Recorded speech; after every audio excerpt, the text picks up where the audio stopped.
Shalom from Jerusalem. I'm Albert Veksler and I'm the director of Jerusalem Prayer Breakfast. And we are here in our offices in Jerusalem with a great friend, Amit Barak. Now, Amit, you just came back from your army service in Gaza. How much can you tell us?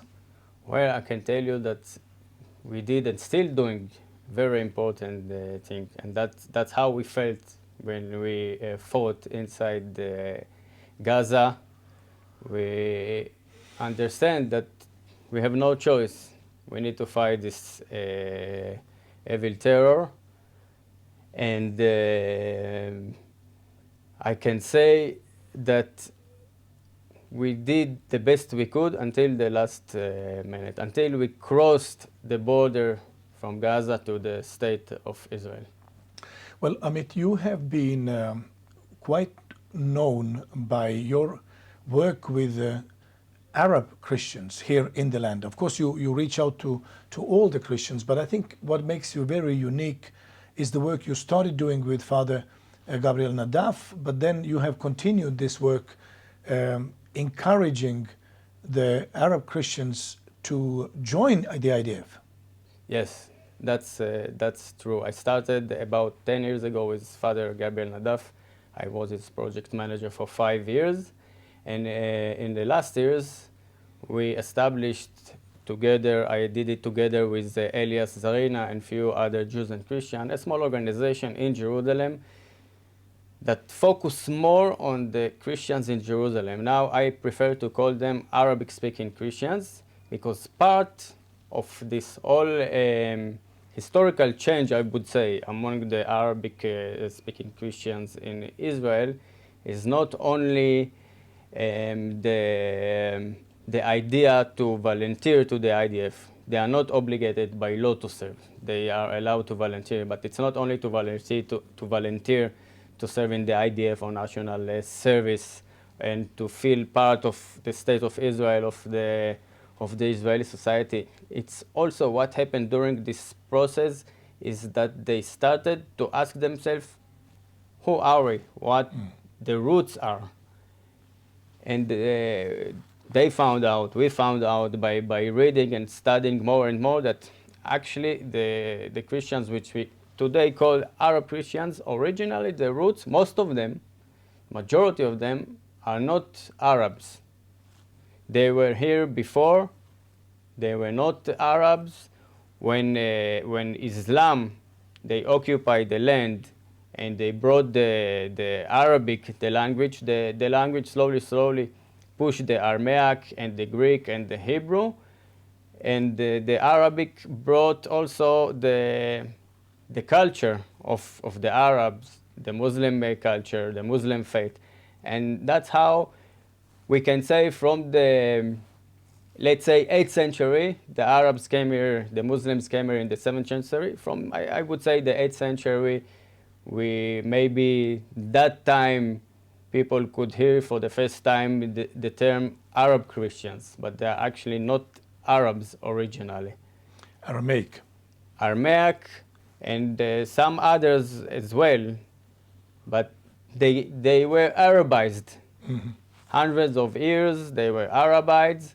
They forced to receive the culture and the language, and that's how they became with the Arab identity. But many of them are claiming we are not Arabs. Some of them, maybe even the majority of them, they still see themselves as Arab. You know, it's a process. They don't learn in the schools here in Israel about their historical roots. So they just accept what they have been told for many years, we are Arabs.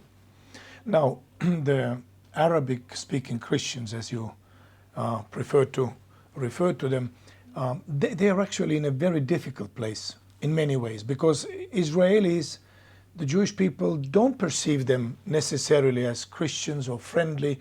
They perceive them as Arabs. That's right. I was born and I grew up in Nazareth, a Jewish town today called Nofa Galil, but next to Nazareth and surrounded with Arab villages. And in my school I had Christians and Muslims, few, very few, because most of them are studying in Nazareth. And I knew just the basic. I also knew that there are Muslims and there are Christians, but they all Arabs. Only when I began working with Father Gabriel and I started to know them deeply, I understood the difference between the Christians and the Muslims, and also the different denominations and the different groups inside the Christians, mainly here in the land. So that's right. The Israeli society, the majority, the Jews, they see the Christians here as Arabs. They don't understand, or maybe some of them understand little bit the differences between the Christians and the Muslims. So one of the things that I took on myself in this whole process and all what I do with Christians here is to bring their voice into the Israeli society, to teach also the Jews who the Christians here, who are they, who are our neighbors, and to let them understand that we have a lot in common and we should open the door for them. Well, this horrible events of October 7 showed that those terrorists that came out of Gaza, they didn't differentiate. They killed the Bedouins, they killed the Arabs from the East Jerusalem that were bus drivers, and other Arabs were killed.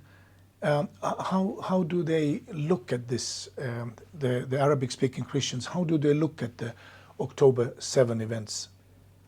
That it didn't surprise them, because the whole change of the Christians here began after what's so-called the Arab Spring, when they saw the genocide against Christians in Iraq, in Syria, in Libya, and the persecution in the Palestinian Authority. So it didn't surprise them at all. I heard many of them saying it was written on the wall. And they're afraid. They're also afraid. But does it make them now? Does it encourage them to volunteer to the Israeli army, or do they feel that we should distance from the Israeli society? How do you see them now after October 7? I believe that more will volunteer.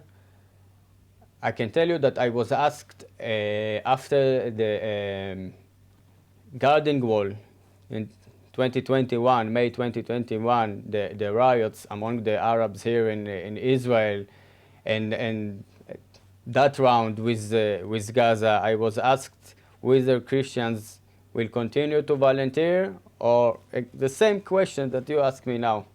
And we found out a few months later that it did the opposite. More and more Christians asked to volunteer to the IDF. So I believe many more will do now. Of course, you have also those extremists which are politically, they are anti-Israel, and you have also many others that they're afraid. They live inside Arab villages, many of them, inside the Arab neighborhoods. They are surrounded with Muslim neighbors. Some of them prefer To keep quiet. Yeah. Actually, many of them prefer to keep quiet. And inside, they know and they pray for a safer Israel, but they're afraid to speak loud in public about it. Which villages? Maybe I even know some of the villages are Christian, like predominantly Christian villages that you talk about. Well, in Israel, we have about 185,000 Christians. 80% of them are Arabic-speaking Christians. Most of them lives in the Galilee, in the north, in the Galilee and Haifa. There are only two Christians villages, Fasuta and Me'ilia, which are about 90 or more than 90% of the populations are Arabic-speaking Christians in those two villages. And the rest of the Christians, they live in different Arab villages and towns like Shfar'am, Nazareth, of course, Mrar, Ilabun, Dirhana, and different villages in the Galilee. They also live in mixed cities like Haifa, Nofa Galil, Nazareth Elite, Tiberias, which is actually not Tiberias, not considered mixed cities, but Jewish city, and Jaffa, Lod, Ramle, and Jerusalem. Now, you mentioned that there are many Christian Arabs who want to volunteer. Now, there are also those who, among the Christians, that are not so favorable with Israel. Is it correct? Yes, that's correct. There is a group, a political group, political activists, politicians inside the Christian community in Israel, which are oppose Israel. There have always been. When you ask George Habash, he was a terrorist, and you have some others. And in Israel, we had Bassel Ghatas. He was a member of Knesset. He was in prison because of smuggling mobiles into terrorists in the Israeli jail. Was he a Christian? Yeah, he's a Christian. And Azmi Bshara, who spied for Hezbollah, was also a member of Knesset. He is from Nazareth, and he escaped from Israel to Qatar. So you have this extremist group, mostly belong to the Balad, the Arab party of Balad. You have the communist, Hadash, which are getting more and more, less and less, smaller. But you still have them, and they are very vocal inside the Christian and inside the Christian community and the Arab sector. You have the Bishop Atal Khana originally from the Galilee. He's very, very radical. A few years ago, he put pictures of terrorists. He decorated the tree of Christmas with pictures of terrorists, and he is supportive of terrorism. So you also have this group, very vocal, and some of the Christians do afraid of them, but you have also the other side. And when Father Gabriel came out with the other Christians who supported him, officers in the IDF, the radical anti-Israel group became more violent. So you have those two sides, and again, most of the Christians keep quiet, but most of them, they prefer safer Israel. And we know from speaking with Christians that even those who keep quiet, they support, and they are actually waiting to see how this process will develop, how Israel will accept the Christians that volunteer, how the Israeli society will accept them. And they are looking for to understand that they are more safe, because when they live with Muslim Arabs in Arab villages and they don't feel safe enough, they will not speak. So they want to see how Israel is reacting when they are being attacked, and they are waiting to see how they are integrating, and that will, of course, influence the future in this process. Amit, even more, I mean, what you are doing then is so important, because what we, of course, want to see inside Israeli society is to befriend those who are friendly. And of course, as I mentioned earlier, these Arabic-speaking Christians are in a difficult place because Israelis usually do not know how to differentiate. So what would you say, how can Christians all around the world help you, a Jewish man who works for building these bridges with the Arabic-speaking Christians? So first of all, when you visit Israel, I suggest that you meet local Arabic-speaking Christians, those who are leading this process, those activists. You meet also Christians, IDF soldiers and officers, and hear from them what I'm saying. Well, they definitely would need your help to meet them, because you know them and they don't. So I will be very happy to do it. I'm doing it quite a lot with Christians from all around the world who are coming to Israel with different organizations who brings groups to Israel, and I will be very happy to do it. And I have few more points that I can speak about, but I think it would be better to hear from the Christians here what they need, how they can help. You know, many Christians around the world, many Christian leaders and organizations, they also have influence on Israeli politicians. And when you want to move something, you need the Israeli politician to do so. And putting pressure on them would be a very important step to help. Well, definitely. But again, I've also seen that many Christians that come here and they encounter an Arabic-speaking Christians and they feel that they are not for Israel or they are, hesitant in their support of, biblical promises and what Bible says about the land and God's promises to Abraham. Then this also creates a misunderstanding.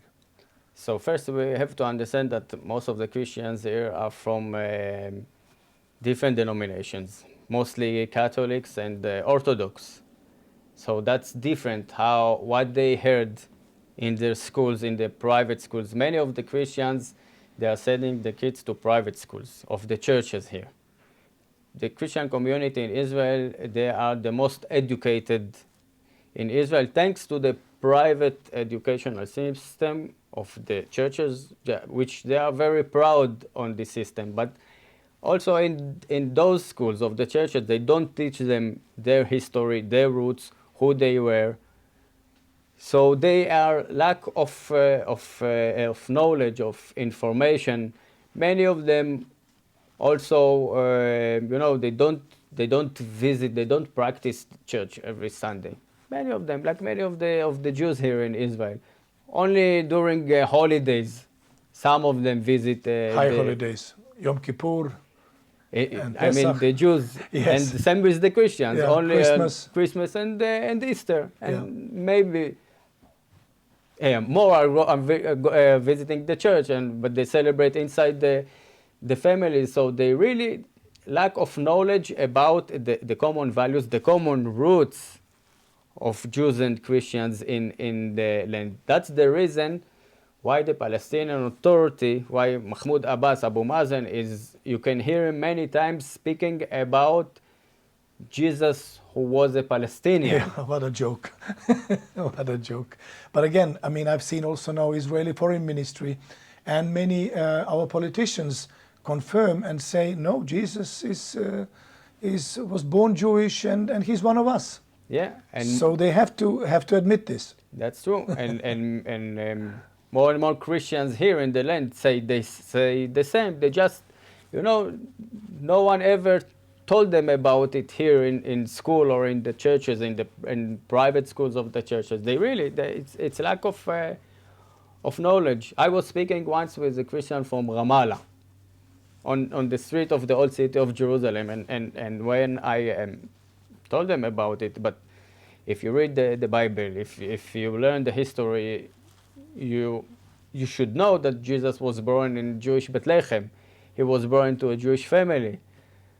So the woman I spoke with, she couldn't say that he was Palestinian, so she told me, no, but he was a Canaanite. Okay. Well, there's a lot of education work to do. A lot of education. That's the first thing I think that would really change the reality is the education. How can our viewers find you? They just Google Amit Barak? Google, yeah, I have my private Facebook page, LinkedIn, okay. Twitter. Just Google Amit Barak or look for Jerusalemites Initiative. We have the email of our organization, and you can find me. So we are really, really happy that you joined us today, that you tuned in, and please Google Amit Barak and please support the important work he's doing, because I think these bridges needs to be built and the existing bridges needs to be strengthened. And remember, we have to pray for the peace of Jerusalem, even if these situations that you hear in the news about may be seemingly very, very threatening, and they are. So even more, prayer for the peace of Jerusalem brings prosperity to those who love Jerusalem. So may God bless you, and shalom from Jerusalem.